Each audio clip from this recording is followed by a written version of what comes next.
Ah, la presentación, obviamente, quien habla es Yoshi Perraguirre, pero también integra en este grupo que se denomina CRIO Perú, tanto los investigadores quienes apoyan en este proyecto, que son el doctor Úbeda, el ingeniero Ronald Concha, el doctor Ramón Pellitero, y el ingeniero Paul Vázquez, el bachiller Gonzalo Luna y la bachiller Julia Araujo, que pertenecemos y que estamos inmersos en este mundo de los glaciares.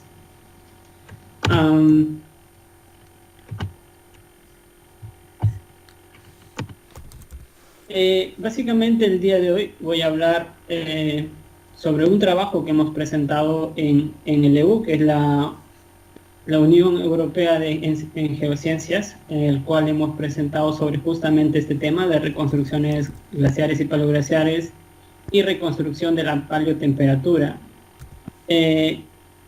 Básicamente el tema de hoy voy a hablar acerca de, por ejemplo, todos los pasos que hemos seguido para llegar a esos resultados finales. En primera instancia realizamos lo que es el análisis geomorfológico.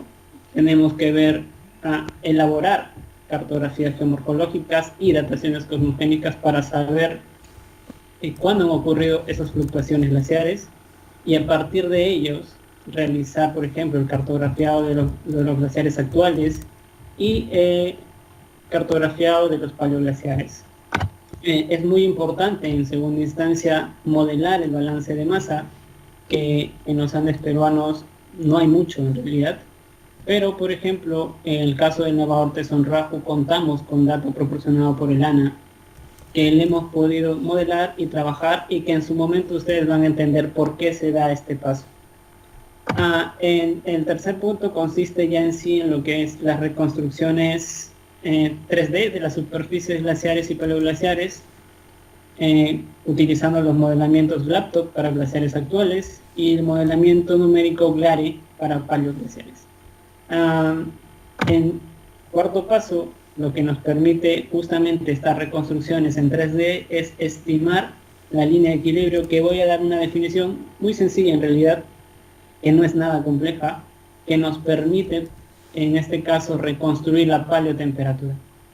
Y por último, explicar un poco acerca de lo que es la altitud de la línea de equilibrio, pero climática, que está muy relacionada con el tema de la línea de equilibrio, que en el cuarto paso dice ELAG, que es la ELA geomorfológica. Ambas están muy relacionadas, y esta última línea de equilibrio nos permite reconstruir la paleoprecipitación, es decir, cuánta precipitación había, por ejemplo, en lo que nosotros hemos, o lo que voy a mostrar aquí como resultados, durante la pequeña edad de hielo.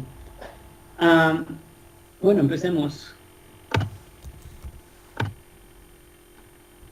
¿Por qué son importantes los glaciares tropicales? Una breve definición es que son indicadores muy sensibles del cambio climático. Por ejemplo, en un año meteorológico, en un año pueden registrar o pueden retroceder o avanzar dependiendo de las condiciones climáticas. Por eso, por ejemplo, un caso muy claro para que se pueda entender es cuando ocurren los fenómenos del Niño. La respuesta del glaciar es obviamente retroceder a un nivel mayor.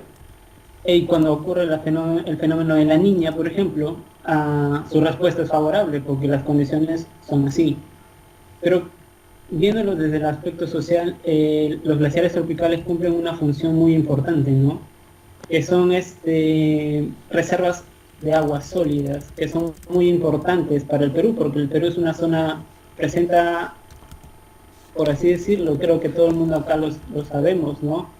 Es muy desértica, entonces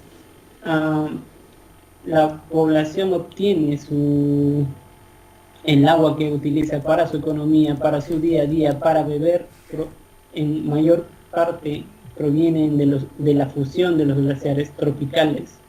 Entonces, he ahí la importancia como peruanos y como personas, obviamente, la importancia de preservar o por lo menos entender esta dinámica de estos glaciares.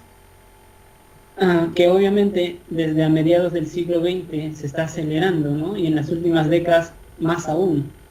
Este retroceso en las últimas décadas está siendo muy acelerado. Entonces, es importante conocer el pasado. Creo que esto es muy importante, conocer el pasado de los glaciares, cómo se da esa dinámica, cómo se ha dado esa dinámica en el pasado con el clima, para poder nosotros predecir el futuro justamente de estos glaciares y cuándo podría perderse. Ahora en esta exposición voy a mostrar voy a tocar las áreas de estudio como son, por ejemplo, la Cordillera Blanca, que es la cordillera tropical más extensa, cerca de 180 a 200 kilómetros. La zona de Cordillera Paracacá, Sutón, que alimentan de agua a Lima, por ejemplo. El Nevado Corupuna, que es el glaciar tropical más extenso del planeta, que ya sobrepasó en tamaño al Quelcaya, por ejemplo, la cordillera Vilcabamba, el Huaytapallana. Entrando un poquito más en definición, quizás ya de los mismos glaciares, justamente en la imagen que se puede ver en la parte de acá abajo, los glaciares han dejado justamente esa huella en el pasado. Es lo que nosotros como investigadores justamente nos enfocamos, esa huella para poder nosotros reconstruir. Estas huellas usualmente son muy marcadas en la Cordillera Blanca. Es una zona muy linda de estudio debido a que, bueno, han sido más susceptibles a temas de erosión, y por eso es más fácil el estudio a comparación de otras zonas en donde los glaciares son más pequeños y el cambio climático, justamente por ese tamaño más pequeño que tienen comparado a los grandes glaciares que existen, por ejemplo, en la Cordillera Blanca, son más difíciles de estudiar. Entonces, al punto que quiero llegar con esto es que el conejillo de Indias, por así decirlo, siempre es la Cordillera Blanca. Y justamente por esta imagen, ¿no?, es muy visible cómo los glaciares transforman ese paisaje. Y por otro lado es el Corupuna en sí, también, que es un nevado volcán que aporta demasiada cantidad pues una reserva hídrica muy importante, y las condiciones climáticas son muy diferentes, por ejemplo, comparadas con la de la Cordillera Blanca. Entonces hay dos contextos geográficos que los Andes dividen, ¿no?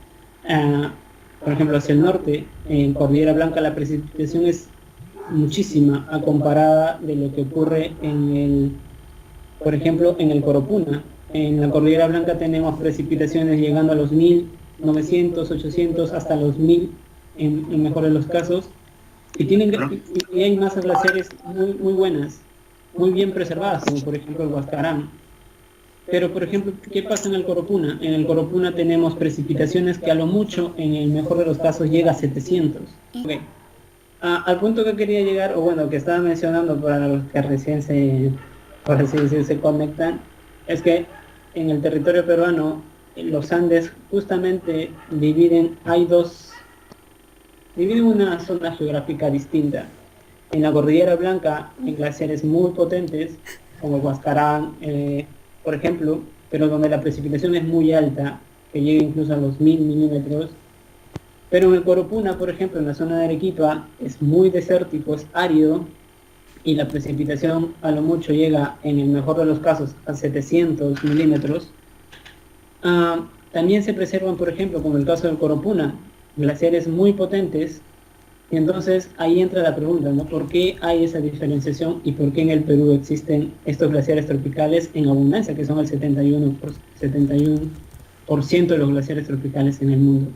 Entonces, eso es lo interesante de estudiar los glaciares, sobre todo acá en el Perú, que nos indican justamente esa sensibilidad al cambio climático. Pasando ya al primer paso para poder estimar tanto las paleoprecipitaciones y como las paleotemperaturas, el primer paso es justamente el cartografiado geomorfológico y las dataciones cosmogénicas. Yo como ingeniero ambiental, sinceramente, mucho del tema de geología no lo manejo, es verdad. En este caso, este mapa geomorfológico fue elaborado por un excelente geólogo y un gran amigo que se llama Ronald Concha, que trabaja en el INAIGEM, y con el cual hemos hecho muchos trabajos juntos. Y él, obviamente, en parte de su trabajo es justamente realizar estos mapas geomorfológicos diferenciando, por ejemplo, superficies de sobreexcavación, superficies de abrasión, lo que son los detritos por gelifracción, que a mí como ingeniero ambiental y que alguien que hace el tema de glaciares me permite o me ayuda mucho a lo que es el cartografiado de los glaciares actuales, por ejemplo. ¿Cuál es la importancia de este mapa geomorfológico? Una delimitación correcta. A mí me permite, por ejemplo, diferenciar un glaciar descubierto de un glaciar cubierto, a no poder cartografiar morrenas, por ejemplo, que están escondidas.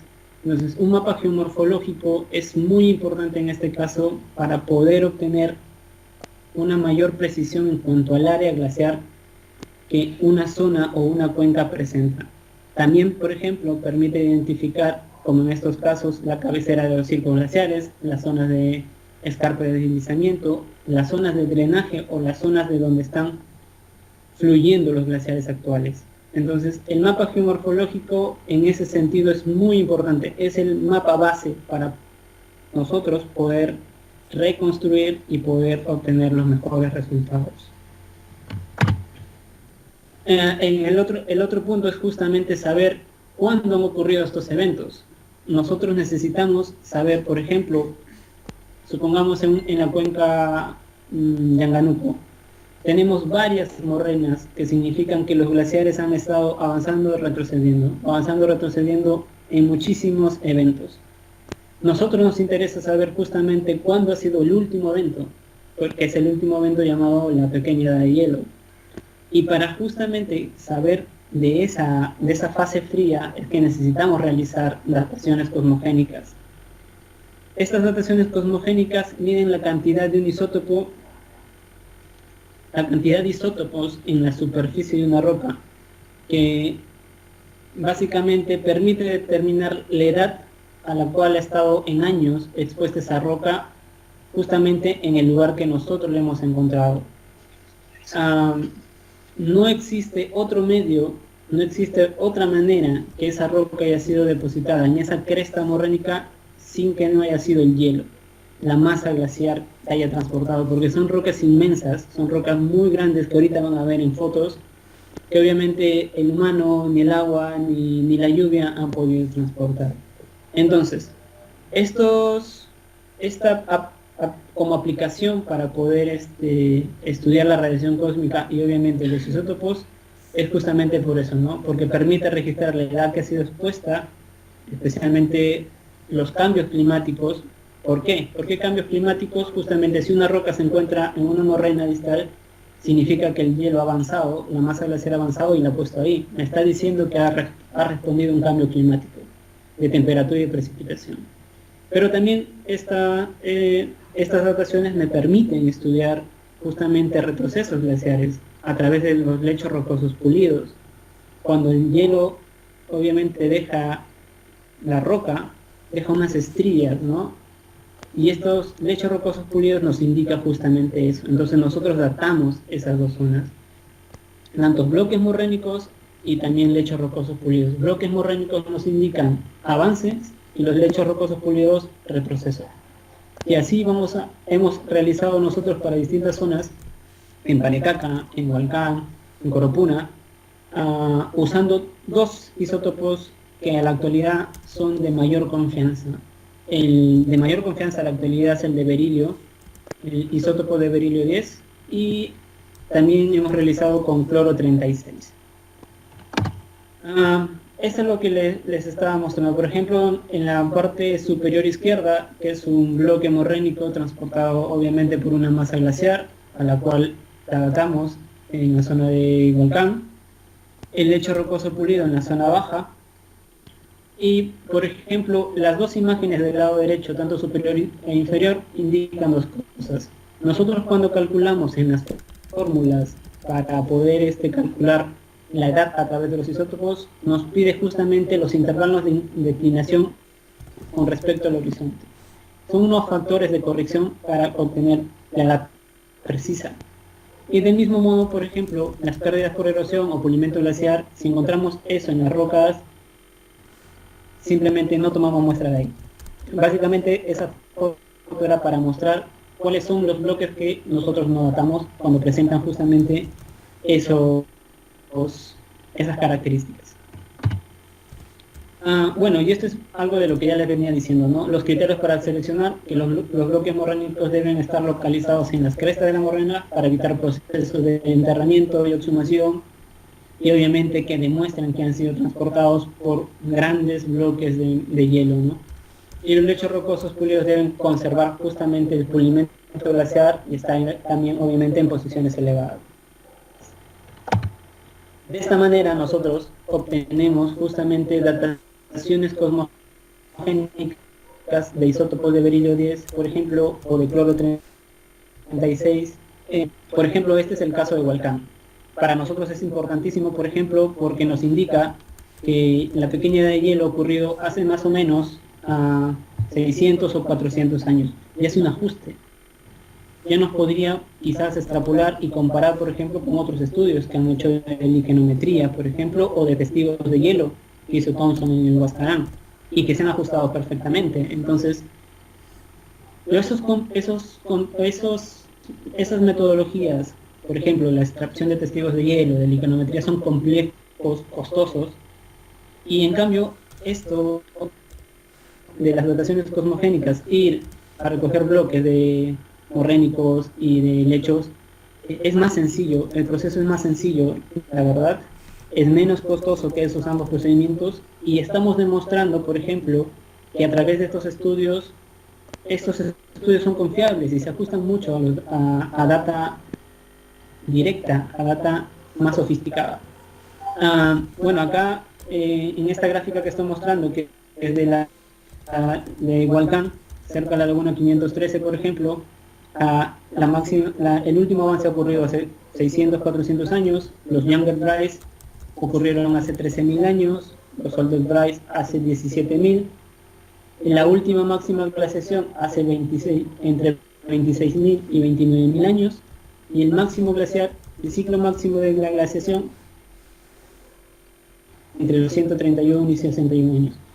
También, por ejemplo, explicando esta grafiquita, los que se encuentran en rojo, por así decirlo, son aquellos en donde hemos encontrado que el margen de error es mucho. La muestra se han destruido, ocurrió también el proceso mecánico, la mano de obra no fue muy buena, destruyeron las muestras en las chancadoras, por ejemplo, y así se van descartando algunas cosas, ¿no? Pero el contexto en sí nos ha permitido tener unas muy buenas dataciones justamente para la zona de Hualcán, y es de la Cordillera Blanca, ¿no? Que se podía extrapolar para otras zonas de la Cordillera Blanca. También hemos realizado en Pariacaca dataciones cosmogénicas y del mismo modo, ¿no? Ha ocurrido el último avance o la pequeña edad de hielo más o menos hace 600 o 500 años, que curiosamente coincide o hay un margen de error muy pequeño con lo de la Cordillera Blanca, por ejemplo. Las Younger Dries también a los 17.000, los Younger a los 13.000, los Older Dries a los 17.000, que más o menos en ese rango de Cordillera Blanca hacia el norte y hacia el sur, por ejemplo, Lima Junín, en Pariacaca, hay una sincronización un poco más avanzada que ocurre, por ejemplo, en el Coropuna. En Coropuna ha habido unos procesos un poco más tardíos, que nosotros nos estamos dando cuenta en las dataciones que hemos hecho ahora último, que estamos realizando y estamos publicando. Entonces, justamente ahí entra ese contexto que ustedes que mencionaban en el inicio, ¿no? Esa división y esa geografía distinta, justamente por los Andes, por el clima, la precipitación. Este proceso, quizás como para mencionar, este proceso mecánico o este proceso de obtención de las dataciones cosmogénicas ocurren aquí. La parte mecánica la hemos hecho en el Perú, en el IGME, Instituto Geológico, Minero y Metalúrgico, que consiste en un proceso de chancado de las rocas, de los bloques que traemos de las campañas. De ahí realizamos un tamizado dependiendo del isótopo que queramos obtener. Por ejemplo, de berilio 10 nos interesa mucho en el rango de la partícula que se encuentra entre 1 milímetro y los 0.5 milímetros, o dependiendo si es cloro 36, nos interesa mucho que se encuentre entre las 0.2 milímetros y entre 0.1 en 0.15 milímetros, ¿no? Dependiendo de qué isótopos vamos a utilizar y dependiendo de cuán buena condición tengamos de la roca, vamos a aplicar berilio o cloro. ¿Por qué? Justamente porque estos isótopos vienen muy ligados a lo que es el cuarzo. Entonces, en todas las zonas o en todas las muestras no vamos a obtener gran cantidad de cuarzo. Y lo que nosotros mandamos, acá en el Perú obtenemos cuarzo, que es cuarzo así impuro, por así decirlo, ligado a metales, y en Francia ya se obtiene un cuarzo puro, y ese cuarzo puro necesitamos tener una gran cantidad. Entonces no todas las muestras vamos a tener este cuarzo puro y en gran cantidad. Entonces por eso optamos entre uno y otro, ¿no? Entre berilio y cloro.